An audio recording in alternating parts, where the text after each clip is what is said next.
Hello and welcome to another episode of Driven by Doing podcast. Today we have Zac Stern from New Jersey. Jack, welcome to the show. Thank you so much for having me. It's an absolute pleasure. So let's today we are going to learn more about your story. So you are the founder of the official app. You recently launched this app, and let's walk us through what was it like to start this official app, and since you also have the experience in venture capital, how that kind of like helped you to get to where you are today. Now you also graduated from Stern School of Business, so let's get it started from there and kind of like walk us through step by step, like how do you got to where you are today. Yeah, I'd love to.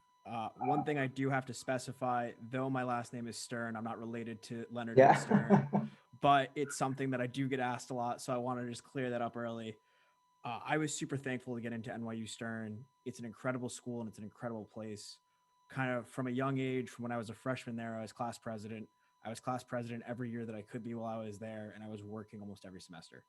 So I always knew that I kind of wanted to do something in finance, and that's what really drove me to go to Stern. So it would really allow me to study finance, and then I eventually studied management there as well. So what From there, inspired you to get into finance in the first place, to go to Stern? for me, I think it was my grandfather. Okay. So I grew up, both my father, grandfather, and mother were all in business. And it was something where I was always subject to it and it was always around me, whether it was at dinner table discussions, whether it was at family holidays. It was something that seemed to be around me at all times. And it was something that seemed very exciting to me. Finance as a little kid, I always use the analogy that it was like putting your hand into different cookie jars because finance is something where you could really touch everything. It doesn't matter what industry you're in. It's something really where if you're in medical, if you're in financial, if you're in consumer, any of the above, there's always going to be a finance element to it. So I knew it would be something that would let me go throughout multiple things. Mhm. That's awesome. So now you got into Stern School of Business, and what exposure that Stern helped you to get into VC once you graduate? Yeah, so I actually got into venture my sophomore year of undergrad. I My freshman summer, I worked two different jobs at UBS doing wealth management, and I was class president. And then my sophomore year, I was doing honors research. So I applied to a venture fund in the city. It was really early. They were probably on their first or second fund at the time, and I was lucky enough to get the job. So during the day, I'd work 3 days a week, and then I'd take classes. I continued to do that. That summer, I left, went to AIG, did the year advance program for credit risk. Then I went back to the VC my junior year during the school year. And then that junior summer, I actually went into investment banking. Mm. After trying out investment banking, I knew it wasn't for me and it wasn't something that I found enjoyable. So I rejected my investment banking offer and eventually landed back at that same venture shop that I was at prior to all of my other jobs. From there, my senior year, I worked full time and I took night classes in order to kind of do both. So I was an intern. Then during my senior year, I was an analyst. And then once I graduated, I was promoted to associate at the fund. So you took a lot of leadership roles even while in college. Like what kind of inspiration that you got out of those doing a lot of those leadership roles while in college? For me, it was something where I always knew I had this kind of natural knack for leadership, but it was also something where you're only in college once, and trying to be class president was something that I didn't really think about going in, but it was something that 3 days in, the school's name is Stern. Obviously, my last name is Stern, and our slogan was I am Stern. So it was something that really, to me, just felt right. And it really allowed me to get my foot in the door and try it out and go for it, even if I lost. That's awesome. So now, right out of college, you got this opportunity to work as an associate at venture capital. Like, walk us through like what was life like as a venture capital getting out of college? It was really interesting. I'm very young, so this was during the pandemic. And this was something where everyone was working from home for the vast majority of it. We were still doing deals, we were still investing, but the venture scene was pretty quiet. So it was really an interesting time to see with the pandemic going on, everyone was a little fearful of what was going down. You saw venture funds basically close up for a little while and not deploy any capital. And then towards the latter half of the year, you saw this realization that they had to hit their investment quota, so they had to invest in deals. we were lucky at the fund I was at that they were really investing the entire time. So we were really open for most of it. But it was definitely an interesting time to see these kind of follow on rounds at flat or below previous valuations when 6 months before no one would have thought of it. So while you are working at Rosecliff, like now, are they focused on any specific sector or segment of companies that they would invest in? So the fund was pre-seed to secondaries, but they skewed towards seed to Series A, and they were agnostic in nature, but tended to focus on consumer. Right. Okay. So now that you had great exposure to a lot of consumer products and like in so many different spaces, so is that the time then when you got this idea, or were you always looking for different ideas and kind of like talking with folks and kind of like doing your research on the side to kind of really know the space that you're in right now? So I had previously been working in startups, kind of back in the napkin startups for a while. In college, I had two or three of them with close friends, and none of them ever took off because we never really set our minds to it. And then I had this idea last January. And Mm-hmm. then I was sitting on it for a little while. And then I will never forget, it was a phone call in May. I'm also an angel investor, so I syndicate angel deals. And I was talking with someone who now became my first advisor. And he Wow. goes to me, "What would you do if you weren't doing venture?" Mm. And I go, "Well, I was looking at this space. I realized that there's something that's really not out there." And he looked at it and he goes, "You should continue with this. Wow. You should really do a little bit more on this because it's something that's really interesting." And from that call on, I was getting annoyed with my job at the time due to the fact that things were slowing down. There wasn't really a lot of clarity. So I started to do this on the weekends, and we were in a pandemic. So I had hours of the day with nothing else to do. So I researched the market, I did customer interviews, and then I started. And then we really started to get going in about August when I found my CTO. That's awesome. So, like, let's take a step back. And you mentioned that, like, you had this idea pre-pandemic in January 2020, right? Yeah. And then, like, let us walk us through, like, what inspired you to come up with this idea. So, you mentioned that you have seen some gaps in this market, and what was that initial insight that you kind of like, got that you wanted to further research on? So for me, it was two things. Studying finance, I realized that there was inefficiencies with the dating app model. So if you look at a traditional dating app, the dating app and the dating space is so focused around helping you find someone. And now when you're helping find someone, you notice something interesting. You are both the customer and the client because they are selling you to other users and they're selling other users to you. So if they do their job right, they lose two people. They lose two users because you and another person matched and then have left the app. So they lost two senses of revenue. At the same time, if they do a poor job and then you leave, they lose one customer. If you meet someone off app, they lose one customer. If you just stay on the app and swipe aimlessly or search for self-validation or treat it as a game, that's a base case scenario for them. And I saw this, and if you look at it, the incentives of the dating app are not aligned with the incentives of the user. And that was something for me where when you realize this, you realize that when you do your job well, you lose your customers, which isn't good in any market. So what I realized was there's this entire market that no one's talking about, which is what happens after you meet someone? What's that next step? And what do you do afterwards to really help yourself in that relationship? And then at the same time, in my own personal life, I was dating someone at the time. I had a notes tab on my phone about my girlfriend. I had another one about her family to keep track of the little things, whether it was anniversaries, first kiss, first date. And then at the same time, we were traveling a little bit. So I had Instagram save folders of different places we wanted to go, and then we had photos everywhere. So between all of this mess and all of these different platforms I was using, I realized that there wasn't one clear platform designed for couples. And after seeing the finance aspect of it, as well as the personal life aspect, I wanted to mix the two and actually create that platform because my incentives aligned with my user. The longer the user is together with their partner, the longer we're happy. The longer we're making money because we make money anytime that the user does things with their partner. We're not selling you kind of to try to find you your person. We're trying to help you have more fun along the way. So that's kind of where we differ. And that's how I came to see this market. That's awesome to hear, like a lot of great insights that you got, and like I'm sure, like during your research, you kind of like even found out like more gaps in this area.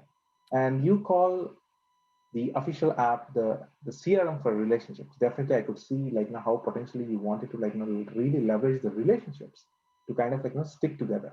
So a lot of apps that are already out there are kind of missing this area, as you rightly mentioned. So do you think that, especially because all these big dating apps, they're already in the market, they kind of know their segments, know their customers. Do you think like making those changes to be able to really focus on the relationships once they kind of got those customers would kind of again compete with the apps that you were trying to focus on?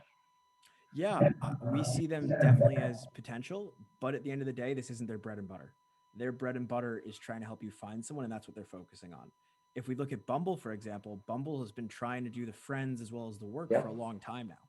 Mhm. And that's something that's a great space. And we think friends, and I personally think kind of the friend market is going to be something that is a huge market. And I see dating apps going after that first before they go after kind of expanding the relationship. Because while you may expand your relationship, if you're matching with 50 people on a dating app and then eventually you find the one person, you're not going to want to keep your account where you have those 49 other people that are still there that you could either talk to or discuss with, or you could have your partner see. So by having this clean break, we view it as this kind of middle wall where we think we're kind of insulated from it, because I can't imagine a dating app just making the shift and then deleting all your previous content. And that's kind of the difference there. Got it. So that makes perfect sense. Now that you recently launched your the app, right? What kind of things that you are observing with those initial set of customers? Do you have like any aha moments that you thought, hey, like I never Yeah. expected users to kind of use this app or intended to use this way. So what are those things that you kind of with the initial bunch of customers? There are always these aha moments for founders in the initial days. So tell us a little bit more about those things. My aha moment, we launched Sunday, February 14th at around 9:45 Wow, a.m. that's My great. aha moment was at probably about 12:10 p.m. that day, where we were expecting about 200 to about 500 people first day, because I have friends, family who've known about it for a while, and we were holding them off from getting onto it. And then our goal was about 1,000 by the end of the week. Hour one, we had 500 downloads. Wow. Hour two, we had 500 downloads. Hour three, we had 600 downloads. By the end of the first day, we were over 3,500 downloads. By the end of the first week, we were up to 11,000 downloads. By the end of the second week, we were up to 15,000. We actually got so many that it broke our authentication for kind of users, and it put us in this awkward middle ground because users couldn't get onto the app and they thought it was something that we broke, when really it was something where we had such a vast flux of people go in that the system wasn't ready to go from 0 to 15,000 in 2 days. So it was something that was an incredible learning curve for us, because we went viral. We never expected to really do it, but we went viral instantly. And I think that speaks to the power of the idea, because people want what we're having and what we're able to serve. But for us, it was something where we had to pivot and fix all of these features and all these little things that we didn't know about at first to get everyone back up and running. From there, I would say another insight we saw was people downloaded it from around the world. So we had about 13,000 downloads in the US, about 1,000 in Canada, about 300 in the UK, about 90 in Germany. So people were really going around the world trying to use this, as well as we had people email us from Hungary, Mexico City, and all these different people wanted to either collaborate with us or see what we were going to do. And that was kind of that aha moment for me, was when we had so many people reach out and ask for the product in different markets where we might not be yet. And then that second aha moment was the first time I saw someone post on the app. So the first time I saw users that I didn't know at all post and utilize the platform in the actual way was something to me that was remarkable. I was jumping up and down for joy, because even when you build a product, you don't expect anyone to really use it day one. To see someone use it or try it out was just wonderful. Mm, absolutely. I think there is. Thanks for sharing that insight and how you felt going through that process, because a lot of entrepreneurs we have these big dreams of building these great apps and trying to solve the problem, but only when you see people who you even not met once trying to use your product and kind of helping their problem solve. So it's always a great space to be in. And what do you think has helped in those first few days in order to get those 15,000 users? Because a lot of times, especially when launching apps, it's not easy because this is a super fragmented space. And until unless like people are so familiar with something that they really wanted to solve, it's very hard to get that download in.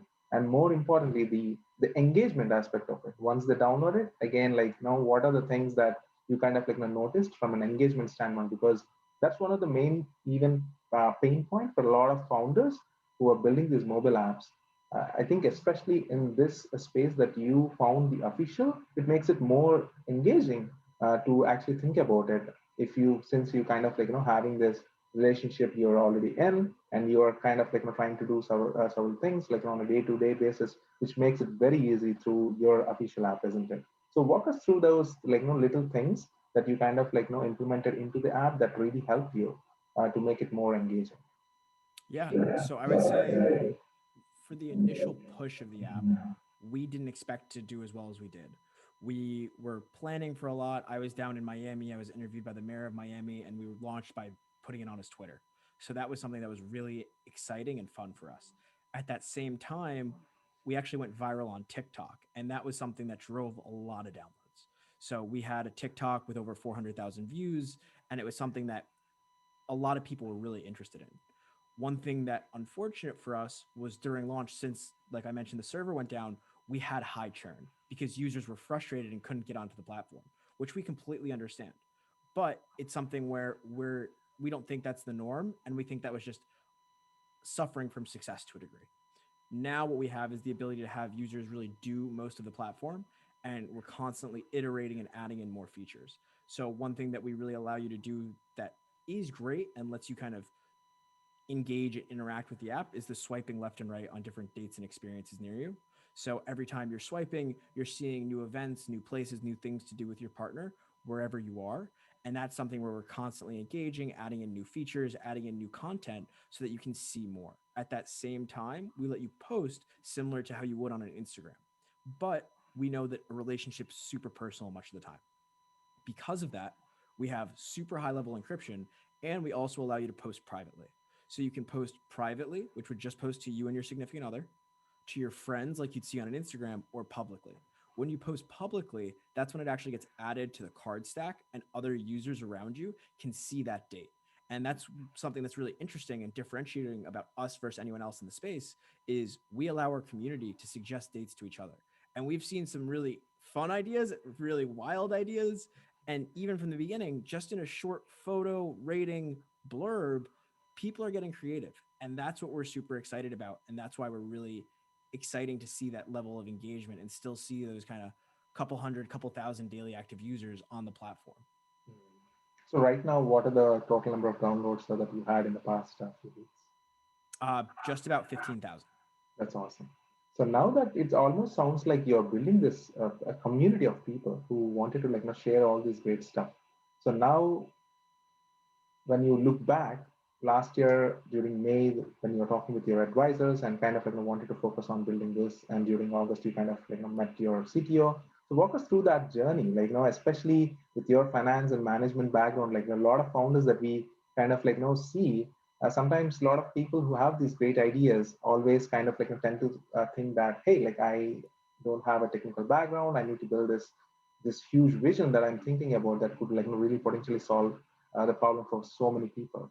So did you meet the person that you co-founded or brought as a CTO in college, or tell us a little bit more about that story? So I met my CTO through an advisor. So my advisor actually introduced me to him. I actually at first contracted them out because he and his company own an agency. So we worked with the agency, we got a few quotes from a few other agencies, and eventually decided to work with them. After working with them for about 2 weeks, myself and the CTO, or myself and now my CTO, he's CEO of that company, we decided that we worked so well together that we did an equity swap. He and his team came on to build Official as kind of their main project besides their own. And because of that, we were able to utilize their whole platform. So we were able to utilize what they built. And then I came in to them. I came on as chief strategy officer in the interim. and help them pivot and design a new backend infrastructure solution that is scalable for web apps, mobile apps, and more, that is better than anything else on the market. And because of that, we were able to leverage that as our backend to build on top of it and really grow our product. Back in August, when myself and my CTO really first sat down, it was something where we were trying to figure out what makes the most sense for an MVP. Because with the money I had, I bootstrapped the company. I couldn't afford every feature I wanted. I couldn't afford all the bells and whistles. So we ended up stripping some things back, making sacrifices, but really focusing on what was important. Mm. And from that, I think we did a pretty good job. I think it can be better. And now is the time where we're really enhancing on things and we're really upping our spend and developing more, adding new features, developing an Android, and doing more in the next month or so to really get that app from where it might not be the best to being world class. Mm.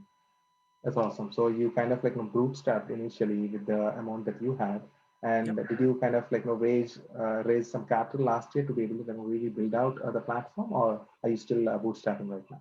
So we actually just closed our first round. So we're super excited about that. We That's closed that awesome. about last Congrats. week. Mhm. So we now have the money to really ramp up, invest in the team, invest in the product, and really do a turnaround. It's no longer bootstrapped, but it's something that has a little bit more power behind it. That's awesome. So now that you kind of launched it and you just recently closed the deal of funding, so what were your initial things that you wanted to focus on? Is it mostly on the product, or is it mostly on strategy and marketing to reach out to more customers as you're building new and new features into the platform? So for us right now, it's really product focused. We turned off all advertising, we turned off everything. We're not advertising right now, and we probably won't throughout March, to be honest, because it's something where we want to make sure that that product is perfect.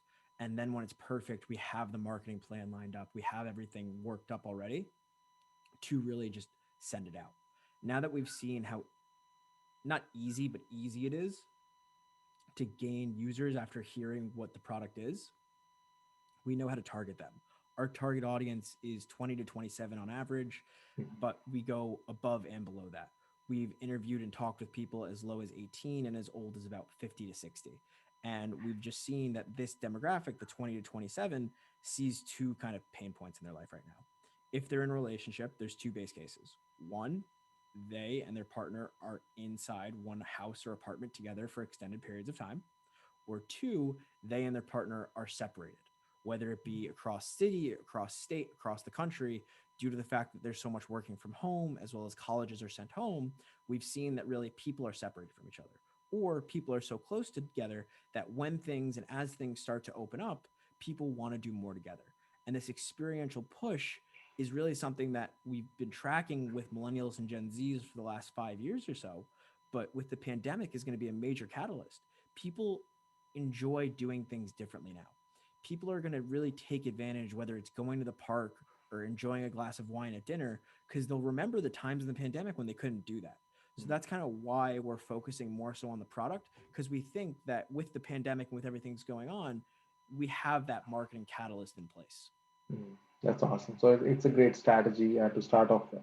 And you kind of now are focusing predominantly on 20 to 28, 27 age group. And what are your expansion plans? Like once you kind of settle in, you kind of like have a stable product. What are your next steps once you kind of like gain that market share of especially focusing on this group? Do you also try to expand beyond that? For us, it's something where we're starting with the experiential, doing things with your partner.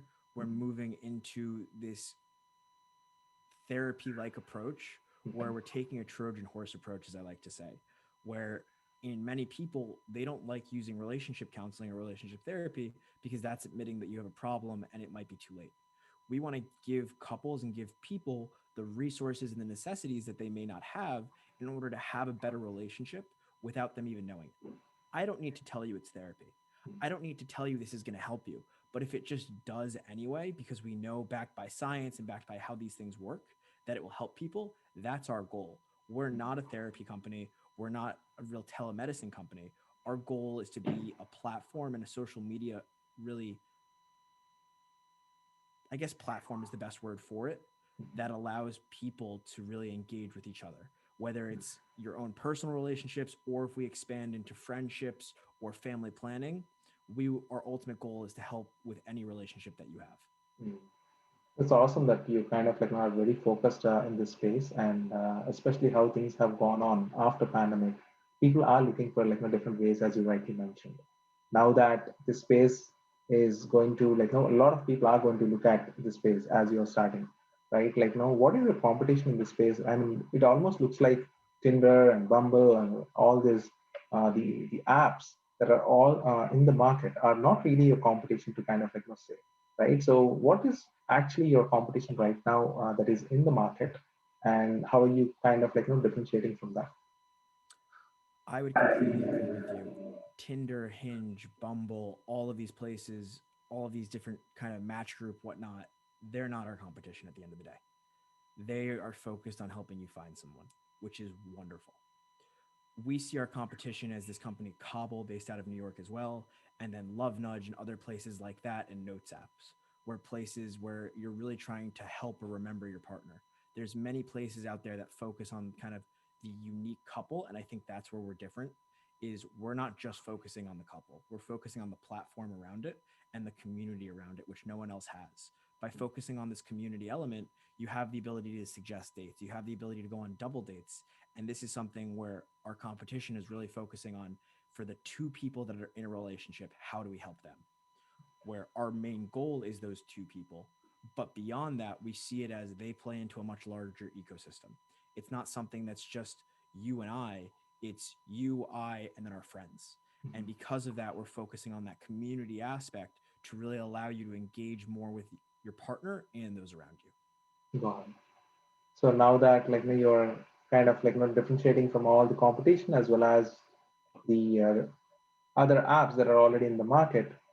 So you kind of like mentioned like a lot of features that are actively a lot of users are using in order to like engage with their partners on the app. So you are predominantly now iOS app, is that correct? Yep, iOS, and then we will have Android in about 2 weeks. Okay. So now you kind of also got some traction from like other countries as well. So do you plan on like expanding once you kind of gain a lot of traction here in the US to kind of like go into other markets? So we do want to. We want to make sure that everything is GDPR compliant as well as everything on the data side makes sense. And the big thing is we have to make sure we have dates and events in these places. If we have the ability to, and we believe we will, have dates, have experiences in these countries as they kind of open up out of lockdown, we'll definitely expand there because it's something that makes a lot of sense to us. Being, we don't need critical mass like a dating app does. We don't need 10,000 users in a market for it to make sense. We can have 6 people in London use us as long as we have dates in London. That's all that matters. So for us, it's not so much about expanding rapidly or focusing on one specific place. It's more so focusing on the content and the ability of what we have on the platform to make sure that any user gets the most out of it. Hmm. Thanks for sharing that, Zach. And now, from your experience in the past few years, like working in VC and now becoming an entrepreneur, focusing on this whole relationship segment, what is your advice to a lot of entrepreneurs who are listening to our show today that you would like to give? My biggest advice is fake it until you make it, because I think that is something that is so critical in so much of entrepreneurship and business in general. Something that I realized at a relatively young age. When I was in elementary school, I thought when I got to middle school, I would understand life. The same thing happened again when I was in high school. When I was a freshman in high school, by the time I thought I was a senior, I thought I'd understand what was going on because those were the older kids. Then I got to college and I realized the same thing again. When I was a freshman, all I wanted was investment banking. By the time I was a senior, I was sure I was going to be an investment banker because that was kind of the mindset. And then as I graduated and I looked around, I realized not everyone knows what they're doing. Most people don't. And it's something where people tend to fake it a lot of the time, and that's okay. As long as you're honest, but you're really doing what you can, saying that you do this when you know what, you maybe have 3 days until you do is fine. I think it's something where faking it till you make it is a huge part of business culture and it shouldn't be frowned upon. It's something where as long as you're being honest and it's something truthful, that's okay. That's a great advice because there can be a negative connotation when we say fake it until you make it we hear it, and a lot of people, and especially seniors, they might think otherwise. Hey, that might not be a right strategy. But I think from your own personal experience, I think I see why you kind of mentioned fake it until you make it. But until unless you're honest with what you're doing and kind of really focus on it, I think that's wonderful. So now that you launched your app, what kind of business model that you're looking up to be able to really incentivize your users as well as generate revenue? Could you repeat? You cut out for 1 second. Yeah. So my question is, what is your business model for the official app that you wanted to leverage, especially even leveraging the technology in order to incentivize your users to engage more on the app? So for engagement on the app, we incentivize our users through our point system. So the point system allows you, for the more you engage, whether it's swiping, posting, going on dates, we give you kind of micro rewards. And these micro rewards translate into real dollars and cents that you can use as discounts on any date that you purchase from us. Since you can purchase these dates directly from us, we have the ability to kind of take a discount on them and give them to our users. So the more you engage, the more you use the app, the more discounts you can kind of earn from it, and the more you can do with your partner long term. That's awesome. So initially, when you're building your app, you kind of definitely, I'm sure that you learn a lot of lessons. So what would you say after almost it's getting close to 1 year now since you have been working on this? What is the one thing that you wish 1 year back that now that you would do something different? I would say the biggest thing is probably realizing that it's a marathon and not a sprint. Hmm. I have worked 24 hours in a row, constant nights, no sleep, all these things. And I would say 80% of that was warranted. 80% of that I really needed to. 20% of that was this startup mentality of you just have to always be working. And it's something where I've learned that you really have to take care of yourself. When you make your schedule, when you do everything around you, no one else is going to encourage you. No one else is going to tell you to do something. And for me, it's really been making sure that I'm trying to be as healthy as I can. I'm not the best sleeper. I've never loved sleeping. So I tend to average around 5 hours a night. My goal is 6 on average now. So that's something for me. And then it's eating healthy and going to the gym. That would be something that a year ago I wish I knew. I only more recently started doing that about the last 4 months. And it's helped both my mental aspect as well as my work quality because I'm able to really get out the stress, get out the frustration by working out and by doing it in a more healthy manner where I think it's kind of the best thing long term. Hmm. It's almost like a domino effect. As you're mentioning it, I could definitely relate it to myself. As entrepreneurs, sometimes it's the burnout is real because we wanted it so desperately to kind of really make a difference in the people that we wanted to really solve their problems. Sometimes just working through those ideas might not help just because we are just burning ourselves to make it happen, right? Just taking care of ourselves, and you also mentioned about the mental health aspect of it. That is super something a lot of entrepreneurs kind of neglect at those early stages to kind of really focus on the product. And what is your advice apart from just going to workouts, what else helped you? Is it more just surrounding yourself with a lot of other like-minded people? What are the other things that you kind of tend to do very regularly that kind of always keep you motivated? For me, it was something that initially I had a very hard time mentally with it because you're always alone, you're always burning yourself out, and any time that you're doing something that isn't work, you could be working.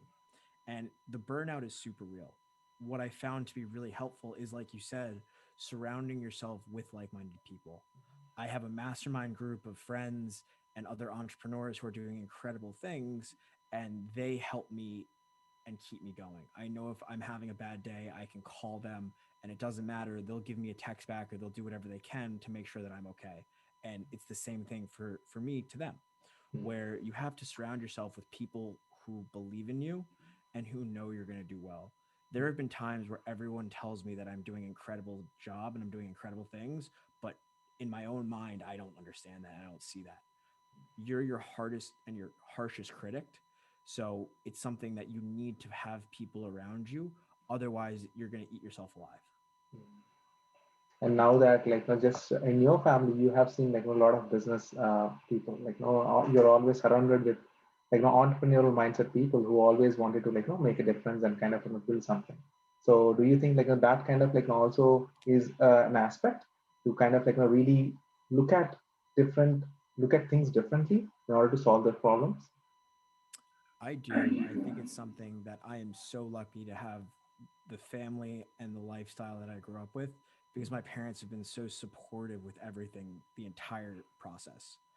I remember vividly going and telling my parents about the idea one night at dinner, and my little sister just started laughing and walked out of the room. Not because she didn't believe in me, but she was like, "Oh God, you're leaving your prestigious venture job that people would kill for to start something."